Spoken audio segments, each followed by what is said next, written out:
নমস্কার, অ্যাস্ট্রো রাজু চ্যানেলে আপনাদেরকে স্বাগত। আপনাদের সাথে আমি রাজু। আলোচনা করব 8ই এপ্রিল থেকে 14ই এপ্রিল এই সপ্তাহটি বৃশ্চিক রাশির ওপর কী ধরনের প্রভাব আসতে পারে। এই সপ্তাহে চন্দ্রমাকে গোচরে মীন রাশি, মেষ রাশি, বৃষভ রাশি ও মিথুন রাশিতে ভ্রমণ করতে দেখা যাবে। ভিডিওটি শুরু করবার আগে আপনাদেরকে বলবো, যারা যারা অনুষ্ঠানটি দেখছেন প্লিজ চ্যানেলটিকে সাবস্ক্রাইব করতে ভুলবেন না, আর যারা যারা সাবস্ক্রাইব করছেন তাদেরকে আমার অসংখ্য ধন্যবাদ।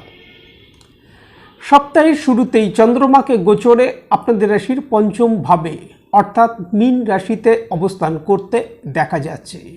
মীন রাশিতে চন্দ্রমাকে গোচরে মঙ্গলবার সকাল 7:30টার আগে পর্যন্ত অবস্থান করতে দেখা যাচ্ছে। সপ্তাহের শুরুতেই সমস্ত ক্ষেত্রে কিছুটা ধৈর্য রেখে চলা উচিত। যে কোনো সিদ্ধান্ত নেবার ক্ষেত্রে সতর্কতা অবলম্বন করা উচিত। মানসিকভাবে একটা বিষণ্ণতা ভাব এই সময় মনের মধ্যে কাজ করতে দেখা যেতে পারে। কর্মক্ষেত্র, ব্যবসায়িক ক্ষেত্র থেকে একটা স্বাভাবিক রেজাল্ট এই সময় আসতে দেখা যাচ্ছে। তবে জাতকের মধ্যে এই সময় ক্রোধ, জেদ এগুলো বৃদ্ধি পেতে দেখা যাচ্ছে। সুতরাং বাদ বিবাদ না আসে এই বিষয়ে খেয়াল রাখা উচিত। মঙ্গলবার সকাল 7:30টার পর চন্দ্রমা গোচরে আপনাদের রাশির ষষ্ঠ ভাবে অর্থাৎ মেষ রাশিতে প্রবেশ করবে এবং বৃহস্পতিবার সকাল 8:30টার আগে পর্যন্ত চন্দ্রমাকে গোচরে মেষ রাশিতেই অবস্থান করতে দেখা যাবে। আটকে থাকা কিছু কাজ এই সময় সম্পন্ন হতে দেখা যেতে পারে। কর্মক্ষেত্রে এই সময় অগ্রগতি আসতে দেখা যাচ্ছে। আর্থিক দিক থেকে কিছু লাভ প্রাপ্তি এই সময় আসতে দেখা যেতে পারে।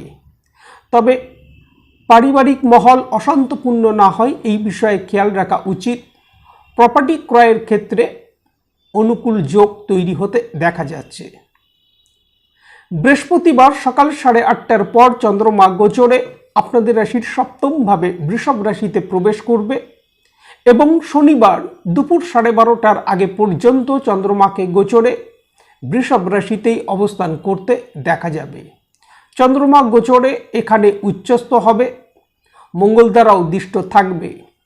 সুতরাং এই সময় জাতকের মনের মধ্যে উৎসাহ উদ্দীপনা বৃদ্ধি পেতে দেখা যাবে। জাতকের মধ্যে আত্মবিশ্বাস বৃদ্ধি পেতে দেখা যাবে। আর্থিক দিক থেকে এই সময় লাভপ্রাপ্তি আসতে দেখা যেতে পারে। কর্মক্ষেত্র, ব্যবসায়িক ক্ষেত্রে অগ্রগতি আসতে দেখা যাচ্ছে।